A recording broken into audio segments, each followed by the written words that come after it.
Decreto-Lei nº 4.657, de 4 de setembro de 1942. Lei de Introdução às Normas do Direito Brasileiro. Vacatio legis. Artigo 1º. Salvo disposição contrária. A lei começa a vigorar em todo o país 45 dias depois de oficialmente publicada. Primeiro, nos estados estrangeiros, a obrigatoriedade da lei brasileira, quando admitida, se inicia 3 meses depois de oficialmente publicada. Segundo, revogado. Terceiro, se, antes de entrar a lei em vigor, ocorrer nova publicação de seu texto, destinada à correção. O prazo deste artigo, vacatio legis de 45 dias em todo o país. E dos parágrafos anteriores, vacatio legis de 3 meses nos estados estrangeiros. Salvo se a lei trouxer expressamente outro período de vacatio legis, começará a correr da nova publicação. Quarto, as correções a texto de lei já em vigor consideram-se lei nova. Vigência. Artigo 2º. Não se destinando à vigência temporária, a lei terá vigor até que outra a modifique ou revogue. Revogação. Primeiro, a lei posterior revoga a anterior, quando expressamente o declare, quando seja com ela incompatível, ou quando regule inteiramente a matéria de que tratava a lei anterior. Revogação. Aberrogação, a lei posterior revoga por inteiro a lei anterior. Derrogação, a lei posterior revoga parcialmente a lei anterior. Segundo, a lei nova, que estabeleça disposições gerais ou especiais a par das leis já existentes, não revoga nem modifica a lei anterior. Repristinação. Terceiro, salvo disposição em contrário. Repristinação expressa.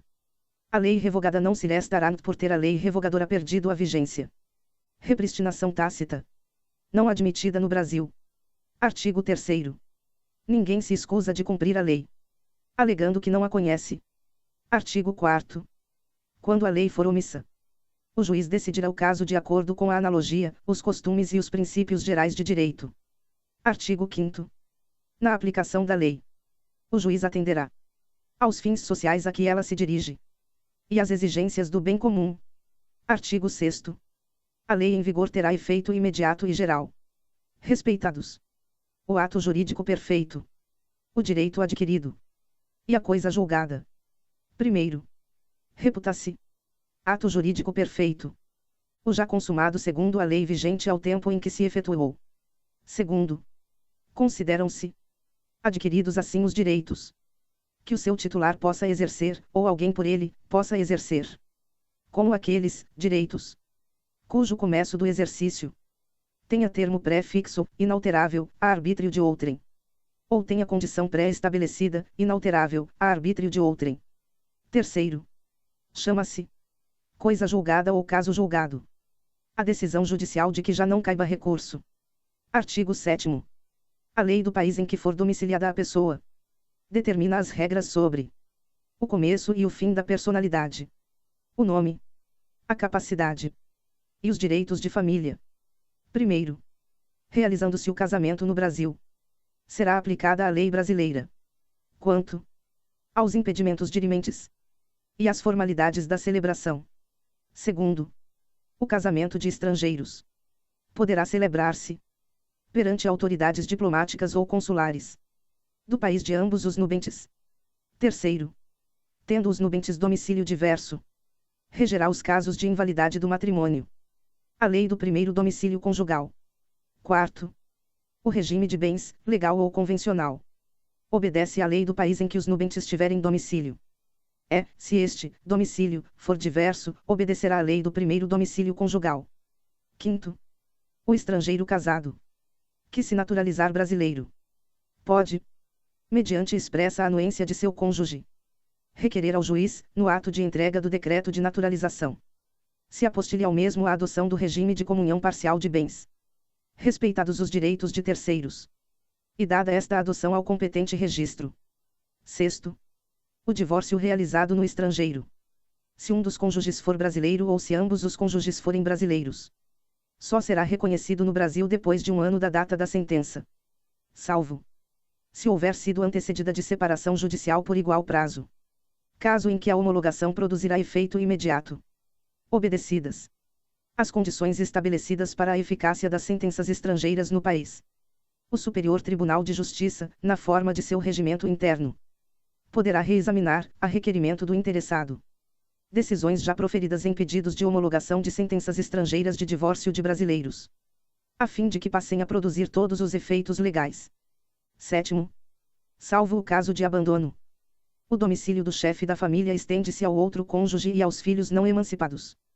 E o domicílio do tutor ou do curador estende-se aos incapazes sob sua guarda. 8º. Quando a pessoa não tiver domicílio, considerar-se-á domiciliada no lugar de sua residência, ou naquele em que se encontre. Artigo 8º. Para qualificar os bens e regular as relações a eles concernentes, aplicar-se-á a lei do país em que estiverem situados. Primeiro, aplicar-se-á a lei do país em que for domiciliado o proprietário, quanto aos bens móveis que ele trouxer ou se destinarem a transporte para outros lugares. Segundo, o penhor regula-se pela lei do domicílio que tiver a pessoa, em cuja posse se encontre a coisa apenhada. Artigo 9º. Para qualificar e reger as obrigações, aplicar-se-á a lei do país em que se constituírem. Primeiro, destinando-se a obrigação a ser executada no Brasil, e dependendo de forma essencial, será esta observada. Admitidas as peculiaridades da lei estrangeira, quanto aos requisitos extrínsecos do ato.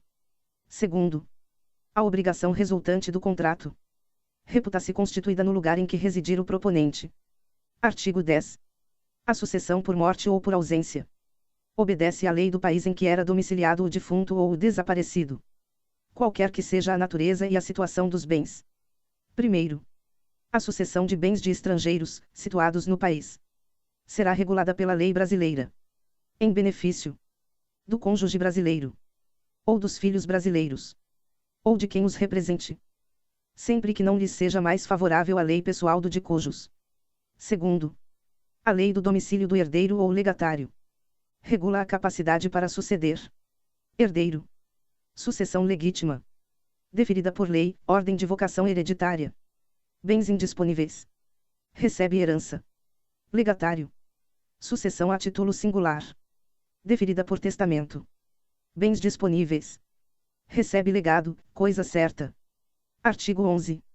As organizações destinadas a fins de interesse coletivo, como as sociedades e as fundações, obedecem à lei do Estado em que se constituírem.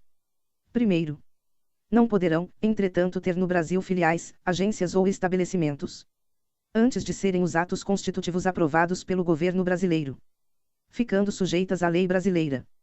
Segundo, os governos estrangeiros, bem como as organizações de qualquer natureza que eles tenham constituído, dirijam ou hajam investido de funções públicas, não poderão adquirir no Brasil bens imóveis ou bens susceptíveis de desapropriação.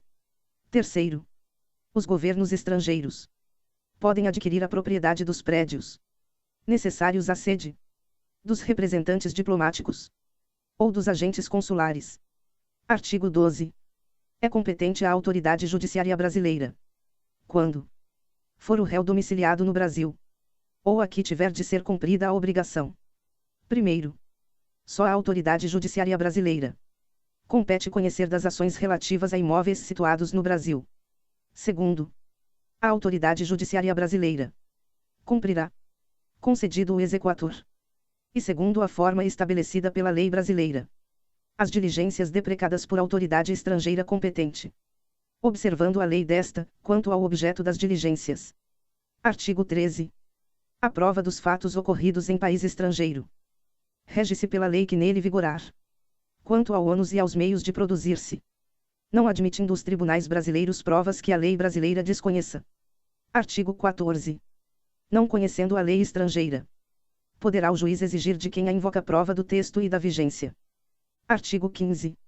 Será executada no Brasil a sentença proferida no estrangeiro, que reúna os seguintes requisitos: haver sido proferida por juiz competente, terem sido as partes citadas, ou haver-se legalmente verificado a revelia, ter passado em julgado, e estar revestida das formalidades necessárias para a execução no lugar em que foi proferida, estar traduzida por intérprete autorizado, ter sido homologada pelo Superior Tribunal de Justiça, não mais pelo Supremo Tribunal Federal.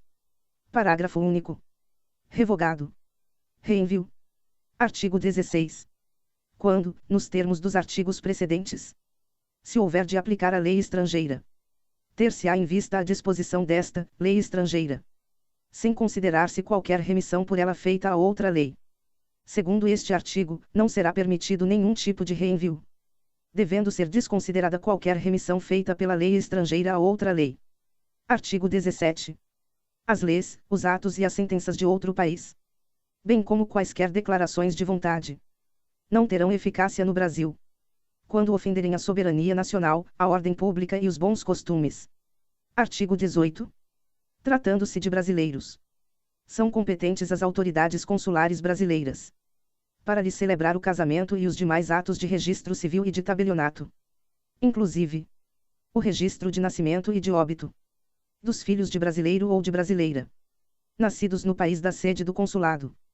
Primeiro, as autoridades consulares brasileiras também poderão celebrar a separação consensual e o divórcio consensual de brasileiros, não havendo filhos menores ou incapazes do casal, e observados os requisitos legais quanto aos prazos, devendo constar da respectiva escritura pública as disposições relativas à descrição e à partilha dos bens comuns, à pensão alimentícia, ainda, ao acordo quanto à retomada pelo cônjuge de seu nome de solteiro, ou à manutenção do nome adotado quando se deu o casamento.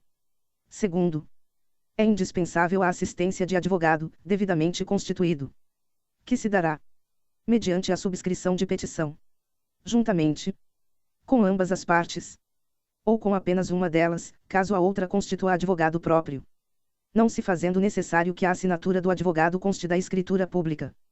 Artigo 19. Reputam-se válidos todos os atos indicados no artigo anterior e celebrados pelos cônsules brasileiros, na vigência do Decreto-Lei nº 4.657, de 4 de setembro de 1942.